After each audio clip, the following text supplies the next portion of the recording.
Hello there, lovely people, it's Alex from Nintendo Life here, and I have only flippin' used the Nintendo Switch 2, and I am not trying to boast, there is a point to this video. Yes, I was invited down to the London event where I got to go hands-on with the Switch 2, and you know what? I had a flipping good time, but there's one element that not that many people are talking about. Like, it's been brought up a little bit, absolutely. I'm not suggesting that I'm the first person to talk about it, or anything ludicrous like that, because come on, it's the internet. But there's something about the Switch 2 that is just going unsung, and I think that's unfair because I think it's a big flipping deal, and fingers crossed it means big things for the future and the longevity of the Switch 2 as well. Not from an economic standpoint, but from a physical hardware standpoint. I am, of course, talking about the sticks, but not in relation to Joy-Con drift, although I do think, as I said, it could be good for longevity, but again, we don't know.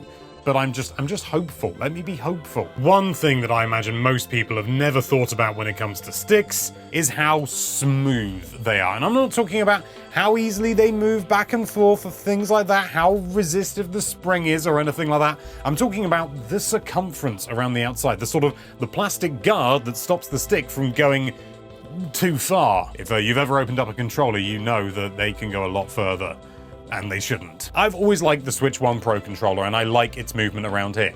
But I have noticed, and this is going to sound like a really minor thing, but as you use the controller more and more, it does get a little bit rough. You know, not massively, it's not a big deal or anything like that, but I can feel it. You know, sort of usually at the top, you know, where you're doing all this sort of movement like this, because you like to generally move forward in games. I don't know if it's creating like little micro divots or what, or just wearing it away, but after a while it gets just a little bit crunchy, for lack of a better term. It's not a great term for it, but that you can feel a sort of resistance. It's like running your hand along a bit of wood, you know, it's just that bit of roughness along there, just that little bit of roughness, you know, you can feel a texture, and you can feel that on the Switch 1 Pro controller and on the Joy-Cons as well. I've got some here. This is left over from the Q&A yesterday. Like a console would be left over. You can just about feel it. There's just this sort of ever so slightly rough surface, and it's very minor. It's very minor. As I say, I've noticed it and I've thought about it, but not a lot or anything like that. The Switch 2 is a different matter entirely. Nintendo have addressed this themselves, not about the Switch 1, but specifically about the Switch 2 sticks, and this goes for both the Pro Controller and the Joy-Con, but just in an interview. It wasn't in a direct or anything like that. In fact, it was our interview. It was our interview. We had an interview with Nate Bildorf of Nintendo of America, and he confirmed, for one thing, that the Nintendo Switch 2 Joy-Con and Pro controllers are not Hall effect. I don't know whether he actually specified the Pro controllers, but definitely the Joy-Con, they're not Hall effect, which, if you don't know what that means, magnets. It's theoretically a technology that is less susceptible to drift, stick drift, Joy-Con drift. You know, you get phantom inputs. But he did say that they've been working really hard to make the sticks feel really smooth, which feels like, I don't want to say nothing, you know, just sort of like filling an answer with political language, it's called, but it doesn't feel like a big feature, something to focus on. And then I tried it, and I'd sort of forgotten about that interview that we had by the time I got my hands on it, and it's weird. Like, it's good, but it's weird. When you move a Switch Joy-Con 2 or Pro Controller 2, is it called a Pro Controller 2? Around like this and around the whole circumference, it is unbelievably smooth.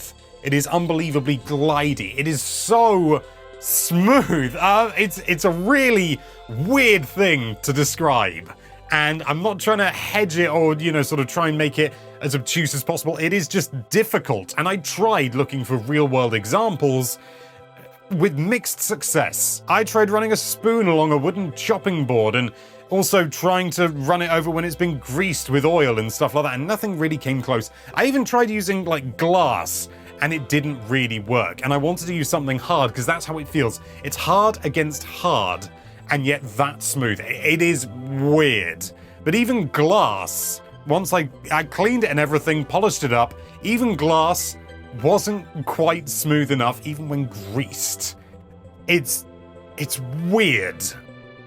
but I love it. I did eventually manage to reach something roughly approximating the smoothness of the Joy-Con sticks, and I know, I can't believe I'm saying this, but it's a plastic 2-liter bottle, just a water bottle that I got when I meant to get sparkling water and picked up still by accident, and now I use it for my plants. A metal teaspoon, greased stainless steel, on a plastic 2-liter drinks bottle, also greased, gently moving that around.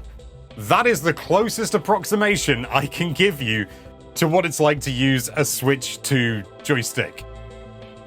I know, it sounds ridiculous.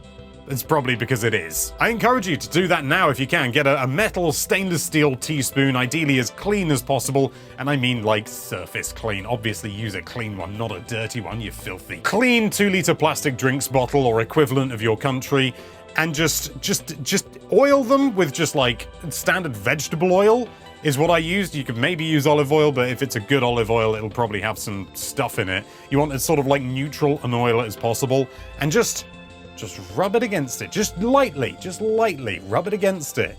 And that weird smoothness, it does feel greased because the Joy-Con feel greased on their edges. But obviously they're not. I can only imagine it's two incredibly polished surfaces rubbing against each other, resulting in this uncanny smoothness. And I know, at the end of the day, this isn't like a big deal or anything like that. At the end of the day, you can still use a Switch 1 Pro controller, and I probably will on the Switch 2 at least to begin with.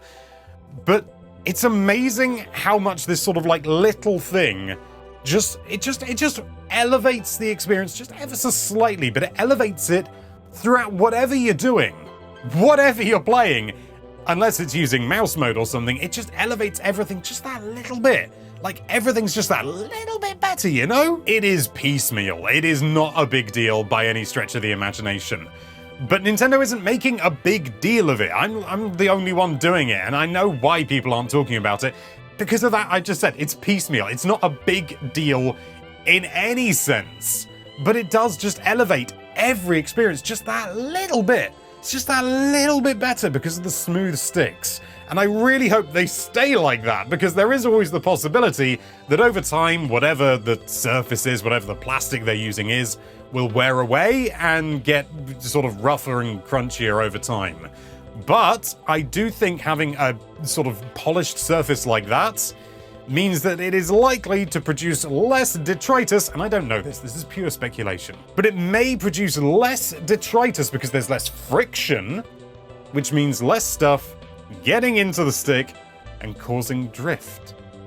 Maybe! As I said, it's all speculation, but it is an interesting notion. Imagine if Nintendo Switch 2 had significantly less or fewer drift issues, because eventually they will drift. All potentiometer-based sticks, assuming they are potentiometer-based, will eventually drift with enough use. That is just the way it goes. I know there are some people that say, I've got a GameCube controller from my youth and it doesn't drift, and yeah, you may be one of the lucky ones, but it does happen eventually, and cheaper ones, it happens sooner rather than later. So like, if you got a third-party one, that sucker's gonna drift, boy. But just imagine if that's the solution that comes out of it. Not using Hall effect, because there are magnets and stuff already in the Switch 2. Not anything sort of super fancy, but Nintendo's just like, smooth sticks, baby. Make them smooth with a capital smooth. But what do you think? Do you think I'm blowing this out of proportion? Do you think Nintendo Life has finally got nothing to cover on Switch 2? Trust me, we do not. This was weirdly high on my priority lists. Let us know with a comment down below. Thank you so much for watching. If you like this video, then why don't you slide on over to that subscribe button, and be sure to check out NintendoLife.com for all sorts of lovely Nintendo-related content. Thank you again for watching. Bye-bye.